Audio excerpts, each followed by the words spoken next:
Leíamos el domingo pasado que alguien le preguntó al Señor Jesús: ¿son pocos los que se salvan? ¿Y vos qué crees? Son pocos. Son muy pocos. Pero no porque el Señor Jesús no haya hecho lo necesario para que se salven, ni le haya dado la oportunidad a todos. Son pocos los que se salvan, porque la mayoría no hace caso del llamado del Señor Jesús. Y es verdaderamente doloroso ver cómo las personas van camino a la perdición por su propia voluntad. El Señor dice: entren por la puerta estrecha, esfuércense por entrar por la puerta estrecha. Y esta invitación es abierta. Él no está haciendo acepción de personas, pero dolorosamente la mayoría pasa de largo por esa puerta. Porque, bueno, ¿por qué se estrecha?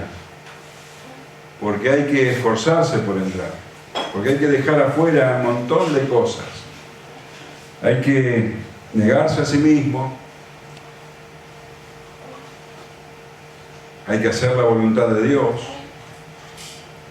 y la mayoría de la gente no está dispuesta a hacerlo. Y elige camino ancho, la puerta ancha, aunque ese camino fácil, esa puerta cómoda, que todos siguen, los lleva derecho a la perdición. La puerta angosta lleva a la vida abundante, a la vida plena, a la vida eterna. Pero todos eligen el otro camino, la otra puerta. Y el destino es el infierno. El Señor lo describe como el llanto, dice: así será el llanto y el crujir de dientes. Es verdaderamente triste, doloroso ver cuántos se dirigen por ella. Y muchos son nuestros seres queridos. A pesar de que les hablamos, de que constantemente les mostramos la puerta angosta, la rechazan y van derecho a la condenación. Juan 3:19 dice: y esta es la condenación, que la luz vino al mundo y los hombres amaron más las tinieblas que la luz, porque sus obras eran malas. Porque todo aquel que hace lo malo aborrece la luz y no viene a la luz, para que sus obras no sean reprendidas. Es una cuestión de amor. Amaron más las tinieblas que la luz. No se puede amar dos cosas contrarias a la vez. Si amás las tinieblas, aborreces la luz. Es lo que dice la palabra. Las personas aborrecen la luz porque la luz, ¿qué hace la luz? Alumbra. Muestra lo que está a oscuras. La luz ilumina las intenciones del corazón. Muestra lo que el hombre quiere mantener oculto.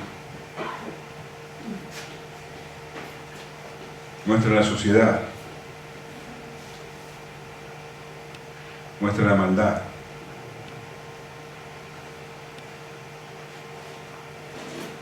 Y las personas, dice, aman vivir de esa manera. Y viven mal, pero quieren seguir así. Rechazan el llamado del Señor Jesús. Rechazan la luz. No quieren que sus obras sean reprendidas. Creen tener el control de sus vidas y no entienden que van derecho a la condenación, derecho al infierno, al llanto y al crujir de dientes. Al llanto. Porque cuando lleguen allí, se darán cuenta que la puerta se cerró definitivamente para ellos. Al llanto porque se darán cuenta que tuvieron la oportunidad una y otra vez y la dejaron pasar. Llanto porque una y otra vez les avisaron. Llanto porque muchos se criaron en la iglesia o tuvieron familias cristianas y muchos incluso concurrían a iglesias donde levantaban las manos y cantaban con lágrimas en los ojos, pero sus corazones nunca dejaron entrar la palabra de verdad. Y dice el Señor que comenzarán a decir, ¿cómo? ¿Por qué? Delante de ti hemos comido y bebido, en nuestras plazas enseñaste, íbamos a la iglesia, cantábamos. En Mateo 7:21 dice, no todo el que me dice Señor, Señor entrará en el reino de los cielos, sino el que hace la voluntad de mi Padre que está en los cielos. Muchos me dirán en aquel día, Señor, Señor, no profetizamos en tu nombre, y en tu nombre echamos fuera demonios, y en tu nombre hicimos muchos milagros. Entonces les declararé, nunca os conocí, apartaos de mí, hacedores de maldad. Nunca os conocí, dice el Señor. Nunca tuvimos una relación. Nunca, jamás entraste por la puerta estrecha. Porque amaron más las tinieblas que la luz.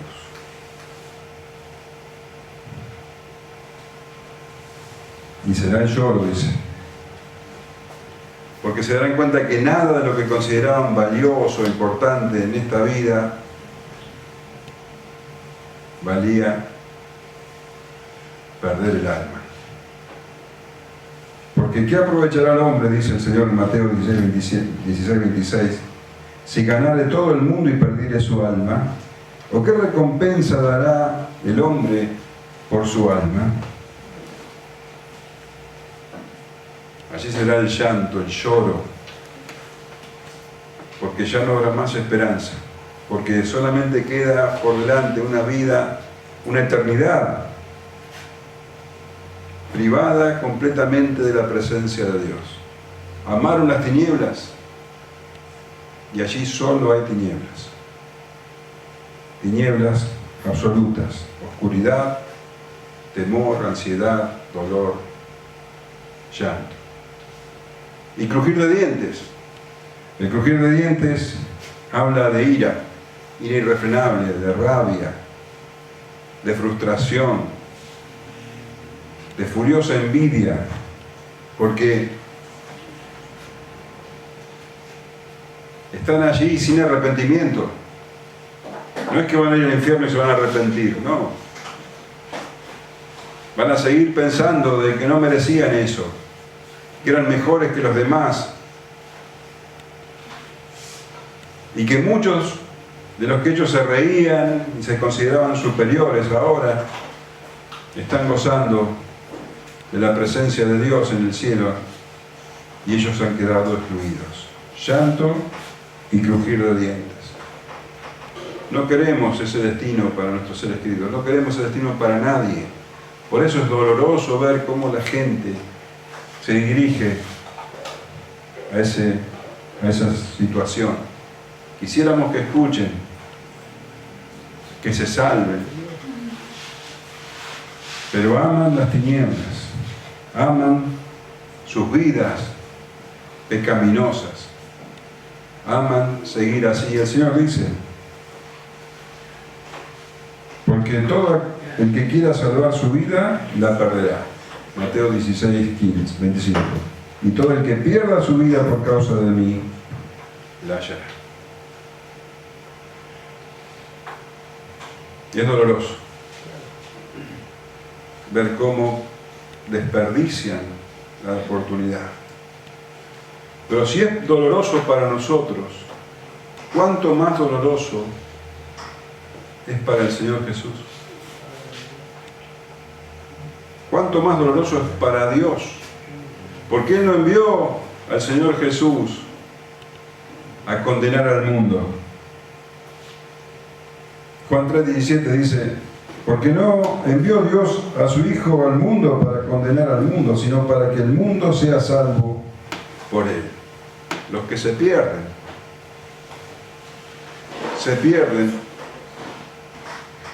porque se niegan a entrar por la puerta estrecha, porque no quieren hacerlo, porque quieren salvar sus vidas como son. Y el Señor Jesús, que vino a traer salvación, no condenación, que vino a traer vida y era rechazado, los hombres lo rechazaban, lo negaban y hasta se asociaban para perseguirlo. El Señor Jesús, al ver cómo las personas rechazaban la oportunidad de la salvación, se llenaba de angustia. Su corazón misericordioso se entristecía. Y esto lo vemos claramente en el pasaje que vamos a leer ahora. Lucas 13, 31 al 35. Aquel mismo día llegaron unos fariseos diciéndole, sal y vete de aquí, porque Herodes te quiere matar.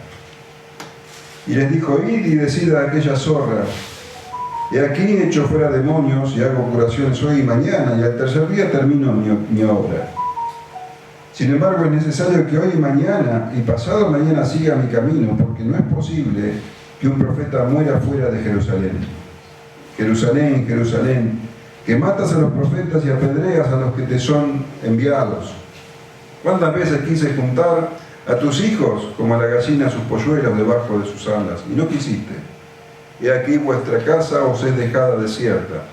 Y os digo que no me veréis hasta que llegue el tiempo en que digáis, bendito el que viene en el nombre del Señor. El Señor iba camino a Jerusalén. Allí lo esperaba la cruz. Y venimos leyendo que Él se detenía en cada ciudad, en cada aldea, a anunciar el reino de Dios, a llamar a las personas al arrepentimiento. Y en este momento en que Lucas nos relata, el Señor se encontraba en la región de Idumea,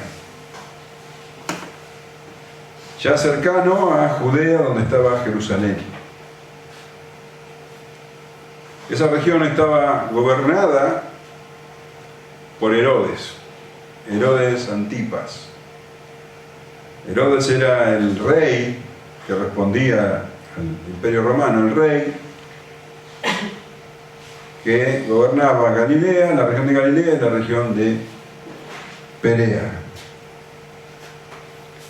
Dice que el Señor estaba allí y dice, en aquel mismo día llegaron unos fariseos diciéndole, sal y vete de aquí, porque Herodes te quiere matar. Ahora esto es verdaderamente llamativo, completamente fuera de lo común, porque según lo que leíamos, los fariseos estaban en contra del Señor Jesús siempre.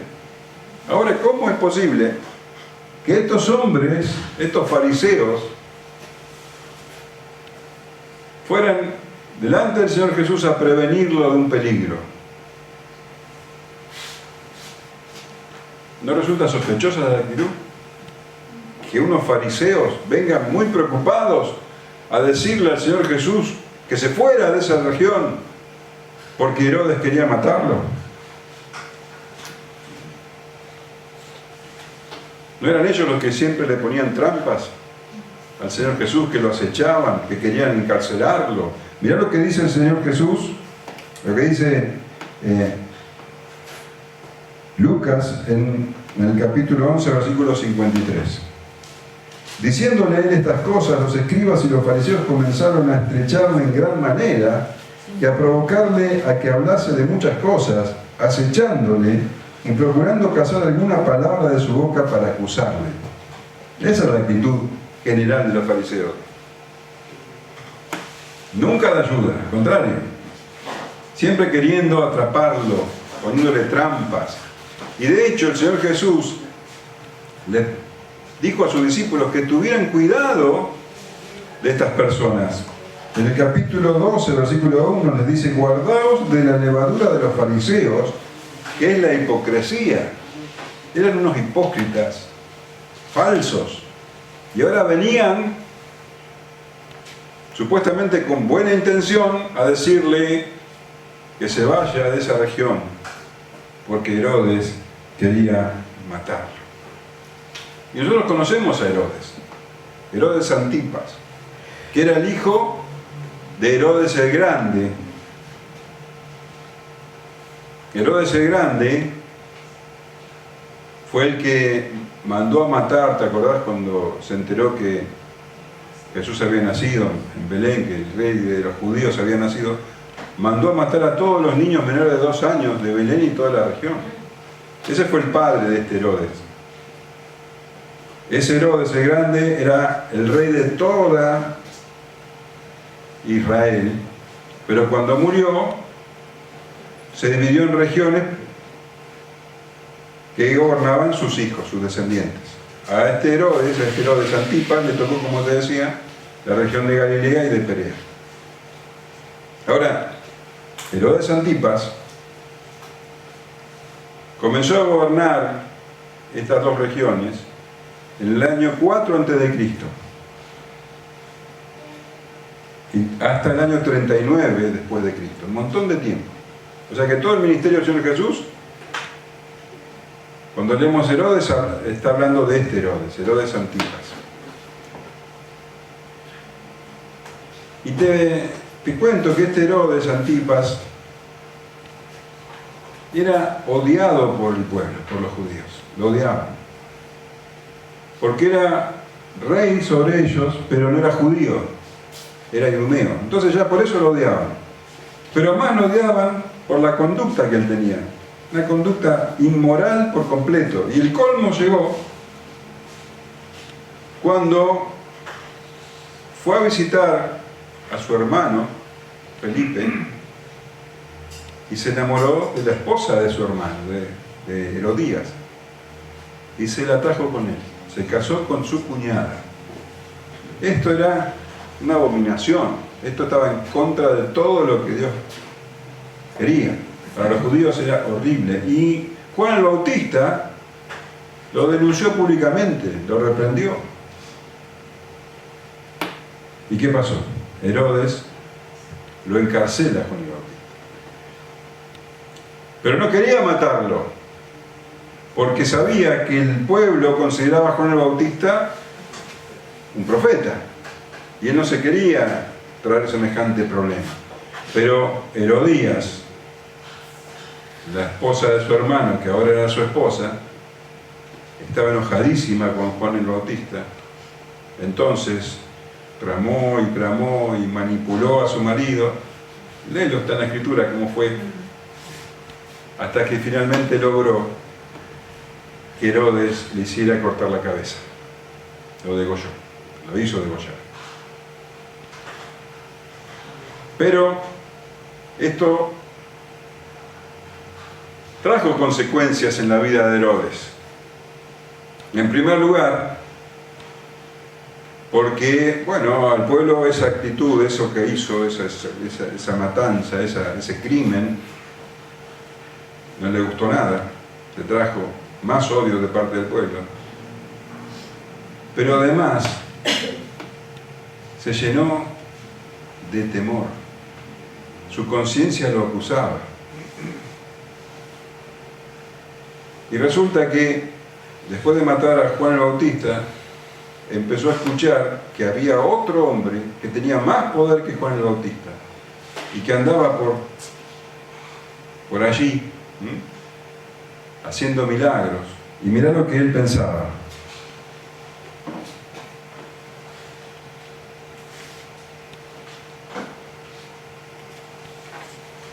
Lucas 9:7.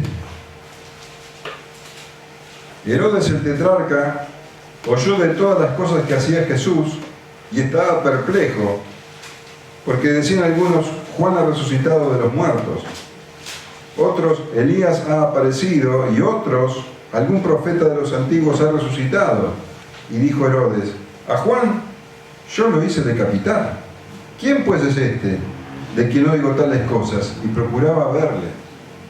Y en Mateo 14:2, fíjate lo que dice: y dijo a sus criados: este, Jesús, es Juan el Bautista que ha resucitado de los muertos, y por eso actúan en él estos poderes.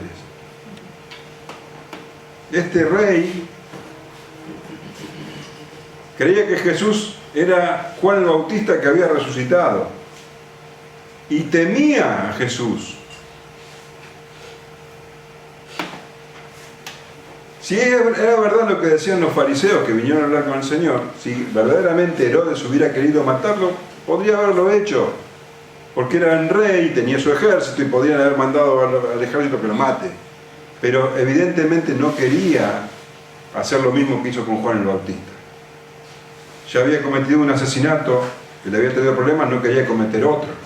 Entonces, lo que verdaderamente él quería hacer es que Jesús se vaya de su región, de la región donde él gobernaba. Porque él escuchaba que Jesús hacía milagros, que tenía poder y que decía que era el Mesías, el Hijo de Dios. Bueno, tendría miedo también de que Jesús sublevase a la gente en contra de él. Entonces lo mejor que podía pasar es que Jesús se fuera de las regiones que él gobernaba. Y los fariseos, que en realidad odiaban a Herodes, también querían que Jesús se vaya de la región. Ellos querían que Jesús fuera a Judea, donde estaba Jerusalén, y allí en Judea estaba el Sanedrín, estaba el lugar, el grupo que podían juzgar a Jesús y condenarlo. Entonces lo que ellos querían es que Jesús, los fariseos de Perea, también querían que Jesús se vaya. Entonces a Herodes le convenía que se vaya, a los fariseos les convenía que se vaya, se pusieron de acuerdo en que se odiaban, y Herodes envía a estos fariseos a decirle que se vaya porque quería matar. Mentira. Lo que querían era que se vaya de la región. ¿Se entiende?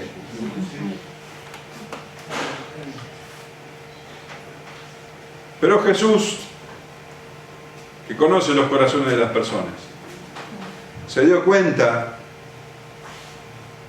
de este entramado, de que era toda una artimaña para que se tuviera que ir de la región.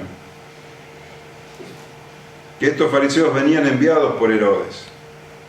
Y dice el versículo 32, y les dijo: id y decid a aquella zorra: he aquí he hecho fuera demonios y hago curaciones hoy y mañana, y al tercer día termino mi obra. Fíjate que él sabía que Herodes lo había mandado, porque los vuelve a enviar con Herodes. Vayan y díganle, y les dice zorra, según la Reina Valera. Otras traducciones dicen directamente zorro. Ahora, qué duro, ¿no?, que Jesús diga zorro o zorra. Parece que es muy despectivo. Pero lo que el Señor estaba destacando era la actitud del zorro. ¿Cuál es la actitud del zorro? Astucia, maña. El Señor Jesús le está diciendo con esto: me di cuenta de las maquinaciones, de que esto es pura astucia, de que esto es una mentira. Y en otra ocasión les dice lobos rapaces a los falsos profetas. O sea que no le está diciendo, no sé, lobos o zorra como un insulto, sino que está destacando las características. Los lobos rapaces quieren devorar a las personas, bueno, así como los malos profetas quieren devorar el dinero de la gente. Y esta zorra, no está diciendo que es un zorro como un insulto, sino que está destacando de que es una persona astuta, mañosa, tramposa, como un zorro. Vayan y díganle a ese astuto, a ese tramposo, que voy a seguir con la obra hasta que la termine. Porque le dice,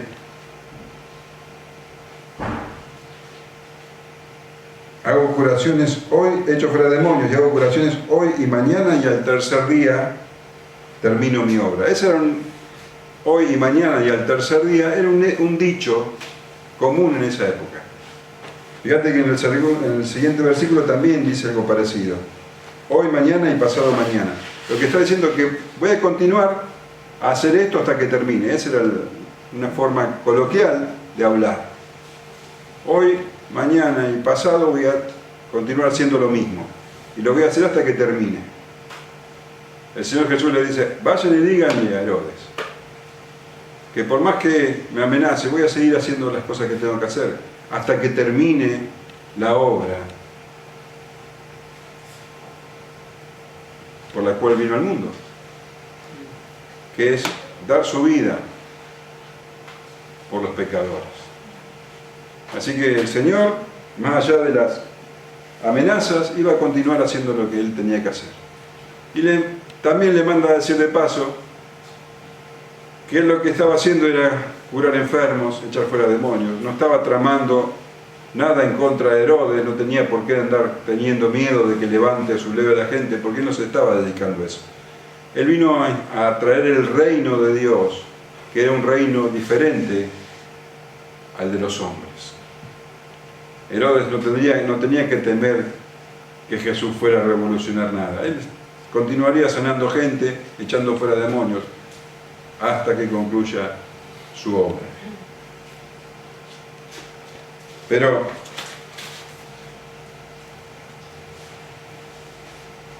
sin embargo, le dice, es necesario que hoy, mañana y pasado mañana siga mi camino, porque no es posible que un profeta muera fuera de Jerusalén. Él iba a seguir haciendo su obra, más allá de las amenazas de Herodes. La amenaza de un hombre no iban a torcer su camino, pero se tenía que ir de esa región igual.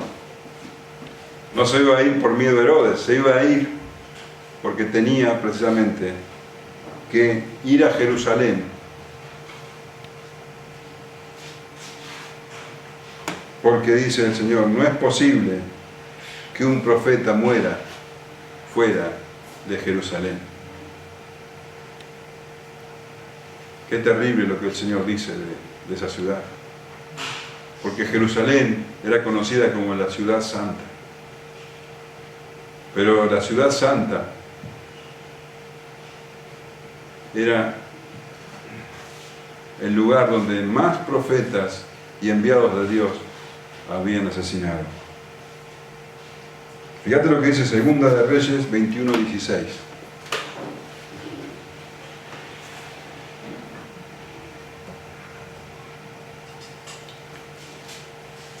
Derramó Manasés mucha sangre inocente en gran manera, hasta llenar a Jerusalén de extremo a extremo, además de su pecado con que hizo pecar a Jehová, para que hiciese lo malo ante los ojos de Dios. Esa sangre inocente era la sangre de los profetas, de los enviados de Dios. Y según dice la tradición, el profeta Isaías murió justamente en esta matanza de inocentes.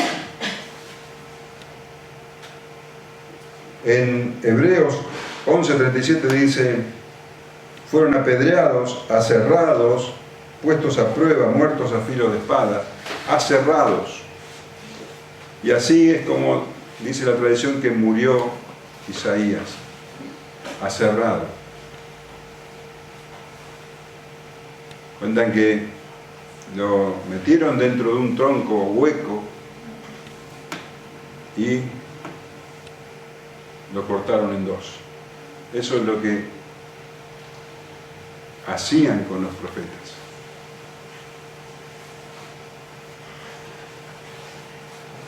Jerusalén, la ciudad santa. En Segunda de Reyes 24:4 leemos sobre el reinado de Joacim. Dice: asimismo, por la sangre inocente que derramó, pues llenó a Jerusalén de sangre inocente, Jehová por tanto no quiso perdonar. Otro rey, recién leemos de Manasés, ahora leemos de Joacim, que llenó Jerusalén de sangre inocente, de sangre de profetas, de sangre de enviados de Dios. También leemos sobre el rey Joás, Segunda de Crónica 24:20. Entonces el Espíritu de Dios vino sobre Zacarías, hijo del sacerdote Joiada, y puesto en pie, donde estaba más alto que el pueblo, les dijo: así ha dicho Dios, ¿por qué quebrantáis los mandamientos de Jehová? No os vendrá bien por ello, porque por haber dejado a Jehová, Él también os abandonará. Pero ellos hicieron conspiración contra él y por mandato del rey lo apedrearon hasta matarlo en el patio de la casa de Jehová. Así el rey Joás no se acordó de la misericordia de Joiada, padre de Zacarías, había hecho con él, antes mató a su hijo, quien dijo al morir Jehová lo vea y lo demande.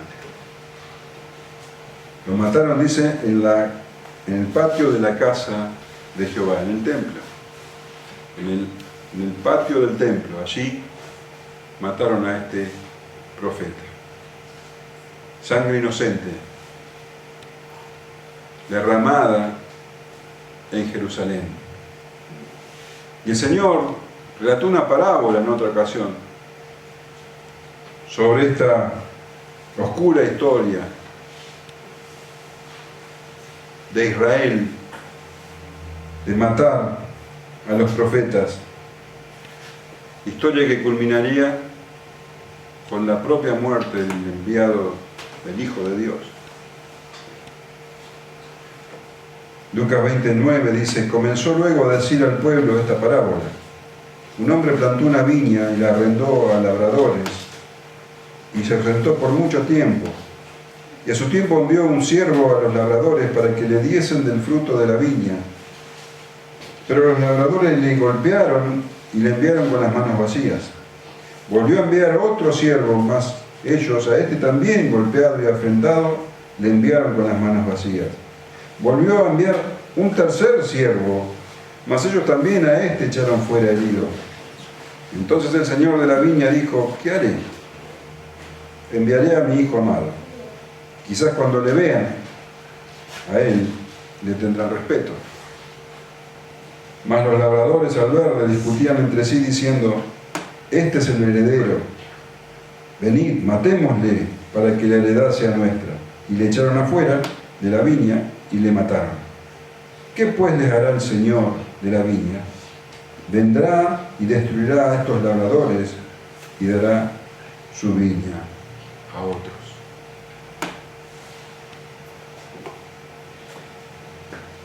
El Señor se dirigía a Jerusalén porque no es posible que un profeta muera fuera de Jerusalén. Y además era necesario ir a Jerusalén, porque allí en Jerusalén estaba el templo, donde se ofrecían los sacrificios. Y Él iba a ser el sacrificio perfecto, el Cordero de Dios que quita el pecado del mundo. Y era necesario que allí, en Jerusalén, el Cordero de Dios fuera inmolado. El Señor se encaminaba a Jerusalén. sabiendo que allí lo iban a traicionar, lo iban a abandonar todos, que iban a humillarlo, a calumniarlo, torturarlo, y finalmente lo iban a clavar en una cruz como un vil delincuente.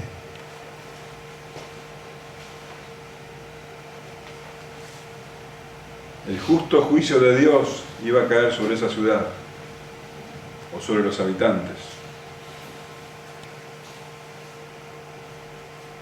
Merecían el castigo.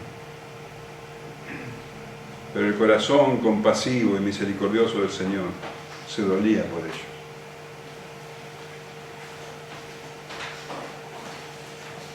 Él vino a traer salvación, pero ellos amaron más las tinieblas que la luz.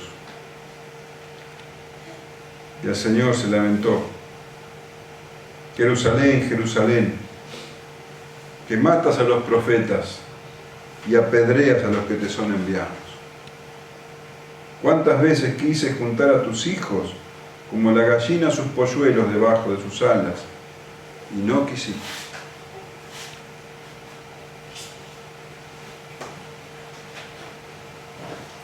Cuando vos lees en la Escritura que se repite una palabra, es porque esa repetición expresa una emoción muy fuerte.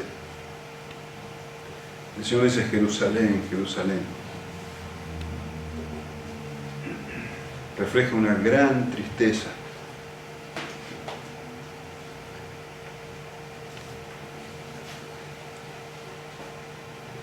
Como cuando dice: Marta, Marta, afanada y turbada está por muchas cosas. Simón, Simón, y aquí Satanás os ha pedido para zarandearos. Saulo, Saulo, ¿te acordás? ¿Por qué me persigues? Dolor, emoción, tristeza. Y hay un pasaje donde se nos relata sobre la tristeza que sintió el rey David cuando se enteró de la muerte de su hijo Salomón. Lo encontramos en 2 Samuel 18:33. Dice que se turbó y subió a la sala de la puerta y lloró, y yendo decía así: Hijo mío, Absalón, hijo mío, Absalón. ¿Quién me diera que muriera yo en lugar de ti, Absalón, hijo mío, hijo mío? ¿Te das cuenta de la emoción que transmite esta repetición? Y el Señor dice: Jerusalén, Jerusalén. Es el dolor del Señor, que refleja el dolor del Padre. En Ezequiel 33:11 dice: Diles, vivo yo, dice Jehová el Señor, que no quiero la muerte del impío, sino que se vuelva el impío de sus caminos y que viva. Volveos, volveos de vuestros malos caminos. ¿Por qué moriréis, oh casa de Israel?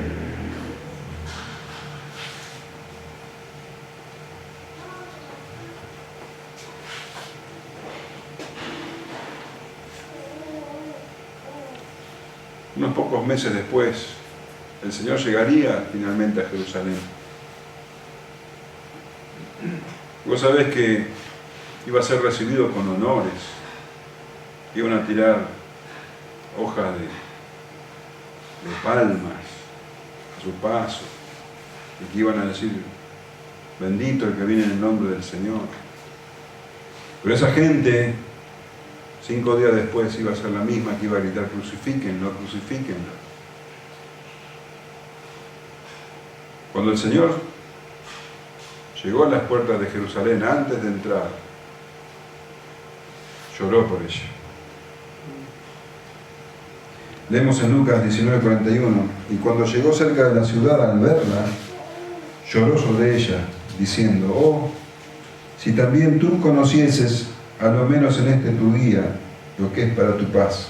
Mas ahora está encubierto de tus ojos, porque vendrán días sobre ti cuando tus enemigos te rodearán con vallado y te sitiarán, y por todas partes te estrecharán y te derribarán a tierra y a tus hijos dentro de ti, y no dejarán en ti piedra sobre piedra, por cuanto no conociste el tiempo de tu visitación.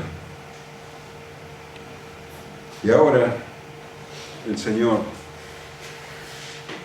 también se lamentaba: Jerusalén, Jerusalén. Y no la nombra como la ciudad santa, sino como la ciudad que asesina a los profetas y a los enviados de Dios. Jerusalén, Jerusalén, que matas a los profetas y apedreas a los que te son enviados.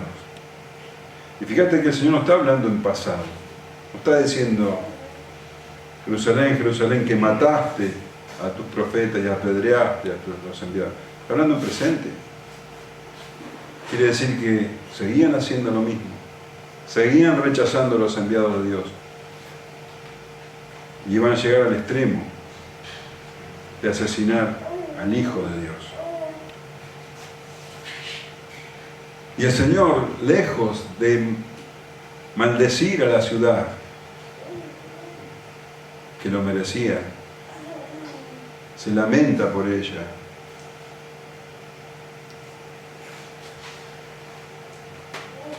Y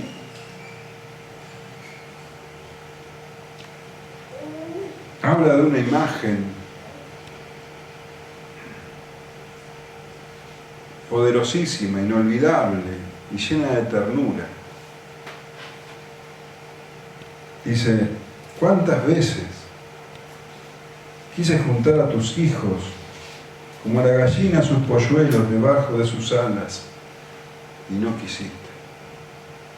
Esa imagen entrañable, amorosa, que nos lleva a pensar en una tormenta, en una lluvia fuerte, en relámpagos y truenos y vientos, y una gallina completamente empapada que tiene bajo sus alas unos pollitos secos, protegidos, cuidados. Así era como el Señor llamaba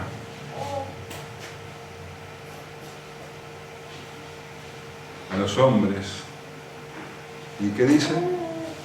No quisieron. No quisieron.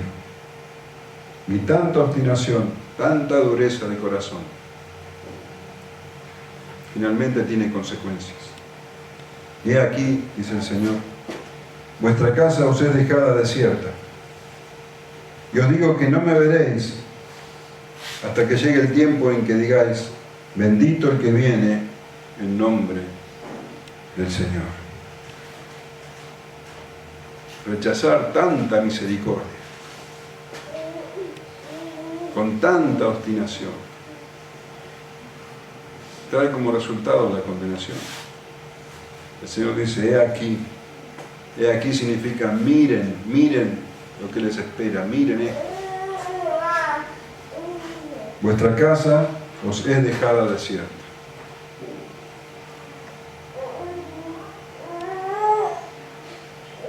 El templo de Jerusalén era conocida como la casa de Dios. Jerusalén era conocida también como la casa de Dios. Y el pueblo de Israel era conocido como la casa de Dios. Pero acá el Señor dice: vuestra casa. Ya no era la casa de Dios, era la casa de ellos. Una casa que estaba quedando desierta porque Dios la estaba abandonando. El Espíritu de Dios estaba yendo de esa casa. Israel había amado más las tinieblas que la luz. Y ahora la puerta se estaba cerrando. Dios estaba dejándolos.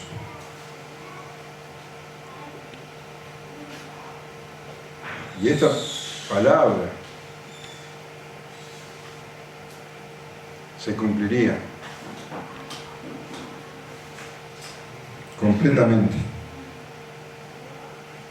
Y aquí vuestra casa os es dejada desierta, y os digo que no me veréis hasta que llegue el tiempo en que digáis, bendito el que viene en el nombre del Señor.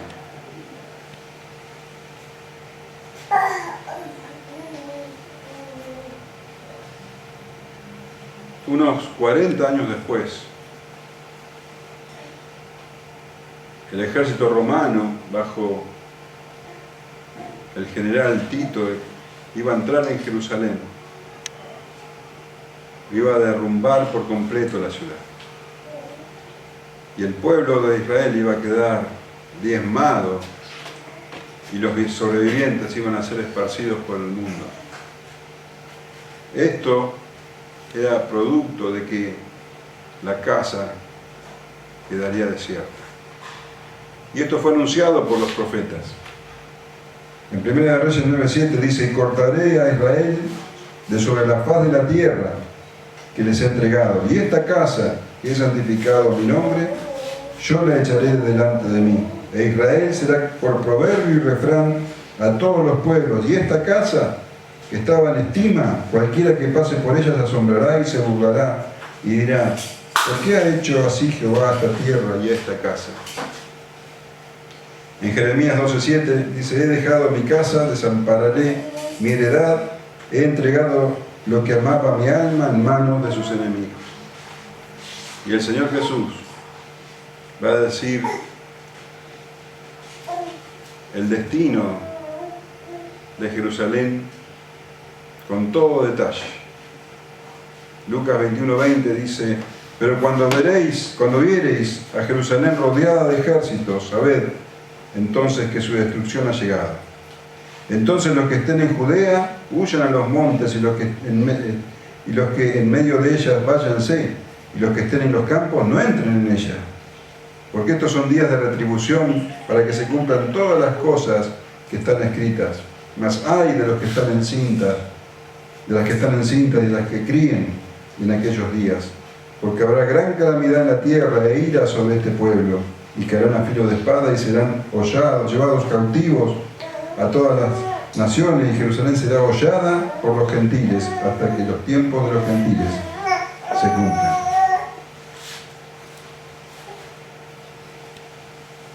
La casa estaba quedando desierta y el Señor Jesús se encaminaba a Jerusalén a completar la obra por la que había venido.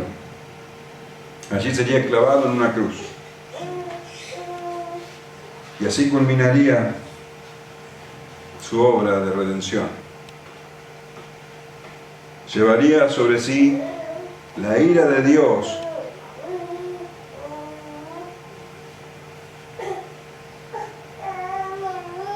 de aquellos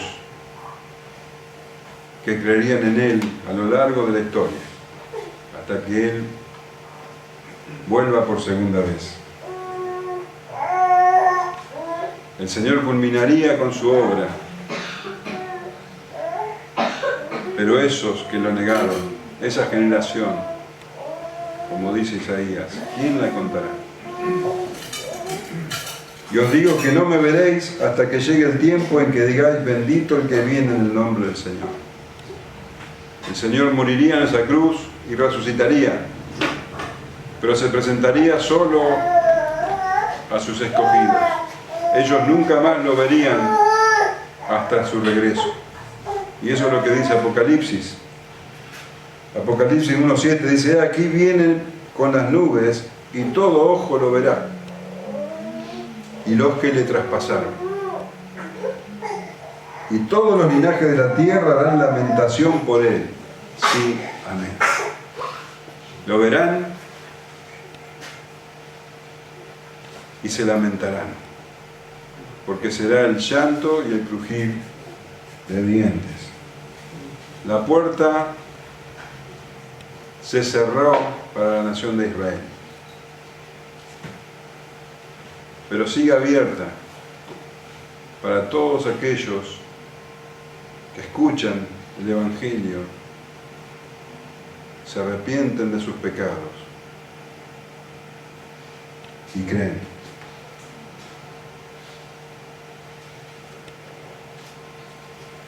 El Señor sigue llamando. Esforzaos a entrar por la puerta angosta, porque os digo que muchos procurarán entrar y no podrán.